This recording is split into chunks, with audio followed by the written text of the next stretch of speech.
آج میں آپ کو حضرت موسیٰ علیہ السلام کے بارے میں چند فیکٹس بتاؤں گی، پلیز اس کو ضرور سنیے گا۔ حضرت موسیٰ علیہ السلام حضرت یعقوب علیہ السلام کے بیٹے لابی کی نسل میں سے تھے۔ حضرت موسیٰ علیہ السلام اور حضرت ابراہیم علیہ السلام کے درمیان 500 سال کا وقفہ تھا۔ ان کے والد کا نام عمران اور والدہ کا نام نجیب الوایہ تھا، جس میں اختلاف ہے، اور ان کے بھائی حضرت ہارون تھے۔ حضرت موسیٰ کی پیدائش کے بعد جب اللہ کے حکم سے ان کی والدہ نے ان کو صندوق میں بند کر کے دریا کے حوالے کر دیا تھا تو وہ تیرتا ہوا فرعون کے دربار میں جا پہنچا تھا۔ فرعون نے اس صندوق کو پانی اور درخت کے درمیان پایا تھا، اسی وجہ سے ان کا نام موسیٰ رکھا گیا تھا، کیونکہ قبطی زبان میں پانی کو منہ اور درخت کو سا کہتے ہیں۔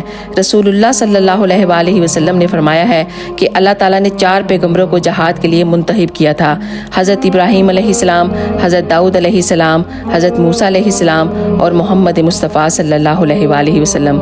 سبحان اللہ۔ اگر آپ کو یہ ویڈیو اچھی لگی ہے تو ایک دفعہ ضرور شیئر کیجیے گا۔